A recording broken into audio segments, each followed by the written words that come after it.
Ձեզ համար ապրիլի 24-ը սգի օր է, պայքարի թե հիշողության։ Հիշողության և պայքարի,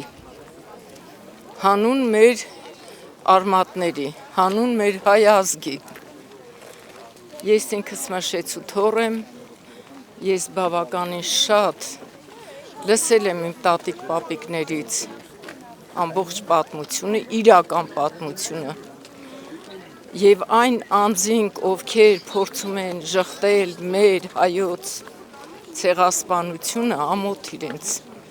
որովհետև նրանք առնչություն չեն ունեցել, ամենայն հավանականությամբ արմատներով տեղի բնակիչ են եղել, որ չեն ապրում այդ ամբողջ հոգեբանական երևույթը։ Ինձ համար միշտ դժվար է եղել, ես որքան էլ որ ցանկանամ խոսել, հուզվում եմ, որովհետև մեծացել եմ այն տատիկ պապիկի ձեռքերում, որոնք փախին են մասնակցել։ Պապիկս Անդրանիկի թիկնապահներից է եղել, գլխին խաչի նման թրի կտրվածքներ ուներ, ծոծրակից մինչև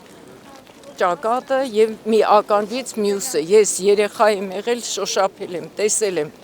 և դա հնարավոր չի մոռանալ, հնարավոր չի մեր արմատների ճակատագիրը, խեղաթյուրված այդ ճակատագիրը մոռանալ, որը շարունակվում է առ այսօր մեր աչքի առաջ, մեր ներկա սերնդի Ղարաբաղի պատմությունը, որ սովի մատնեցին, հետո էլ դատարկեցին ամբողջ երկիրը, հայոց հնագույն այդ պատմական երկիրը, այսօր դատարկեցին հայությունից։ Ոնց կարելի է այդ բոլորը մոռանալ, դա հնարավոր չի, ընկերներ,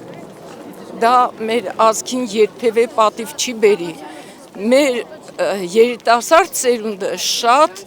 նվիրված, ազգասեր, ես շփվում եմ և հասկանում եմ, որ կպահպանվի, դարերով կպահպանվի, և Աստված տա, որ մեր ազգը աճի, այնքան բազմանա, որ մեր ծովից ծով Հայաստանը նորից վերականգնվի։ Ձեր կարծիքով ճանաչումը բավարար է, թե պետք է նաև հատուցում։ Իմ կարծիքով ամեն ինչ պետք է արվի, որ սա պաշտպանվի միշտ։ Թեպետ այդ հնարավորությունը սուղ է, բայց նամակների տեսքով փորձել եմ աշխարհի առաջնորդներին տարբեր ժամանակաշրջաններում դիմել եւ ասել, որպեսզի նրանք կարողանան սանձել Թուրքիայի նկրտումները, որովհետև նրանք այսօր էլ են ուզում ցեղասպանել հային, երեկ էլ են ուզել, վաղն են ուզելու, եւ ես երբևէ որևէ մեկին, այդ թվում եւ դեսպանի, եթե Հայաստանում հավատարմագրված է, տեսնում եմ, իմ թիվ 1 հարցը դա է լինելու, երբ են Թուրքիայից պահանջելու ճանաչել հայոց ցեղասպանությունը, պատմության արդարությունը։ Այսօր սգի, պայքարի թե հիշողության օր է։ Ես այստեղ էի աշխարհի 5 կանանցից մեկի, ազգությամբ հայ Զաբել Եսայանի դիմանկարով, ով 15 թվականին չերկնչեց եւ իր ձայնը բարձրացրեց, դեռ երիտթուրքերի կառավարության ժամանակ իր ձայնը բարձրացրեց եւ հայի ցավը այդ ձայնում կար, եւ ես այսօր հենց նրա նկարով էի եկել, ասելու մեր հայ մայրերին կանանց, որ եթե դեռ այն ժամանակ 15 թվականին հայ կինը չի վախեցել երիտթուրքերի կառավարությունից եւ բարձրացրել է, վկայություն է տվել ցեղասպանության նաև, ապա մենք պարտավոր ենք այդ վկայությունները, պատասխանատու կերպով ենք պարտավոր այդ վկայությունները այսօր փոխանցել մեր սերունդներին եւ մեր սերունդները փոխանցեն իրենց սերունդներին։ Այն ազգը, որը չունի հիշողություն, չունի պատմություն, չունի անցյալ, չունի ներկա եւ չունի ապագա։ Եվ ես դատապարտում եմ Հայաստանի Հանրապետության կառավարության այն քայլերը, որոնք երրորդական, չորրորդական կամ ընդհանրապես որևէ պլան չեն մղում այսօր ցեղասպանության հարցը, իրենք են ասել, որ իրենց արտաքին քաղաքականության մեջ դա առաջնահերթություն չեն տեսնում եւ ես երեք մեծ ցավ ապրեցի, որ Հայաստանը ղեկավարող վարչապետը մեկ բառ չխոսեց Ստեփանակերտում հայկական եկեղեցու հանդեպ տեղի ունեցած այդ